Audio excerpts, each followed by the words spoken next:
අරමුණක් කරා යාම ගොඩක් වැදගත්.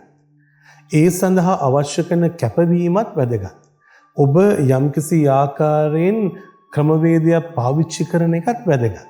එතකොට මේ ඔබ යන ගමන ඔබ යනවා වගේම අනිත් අයත් ඒගොල්ලන්ගේ ගමන යනවා.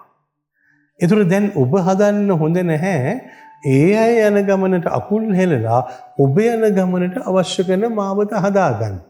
ඒගොල්ලෝ යන ගමන ඒගොල්ලන්ට යන්න ඔබ ඉඩ දෙනකොට ඒ ආශිර්වාදය ඔබෙන් ගලාගෙන සලස්සනකොට මොකද වෙන්නේ? ඔබේ ජීවිතයේ දන්නේම නැතුව ඉහළට එසවෙනවා.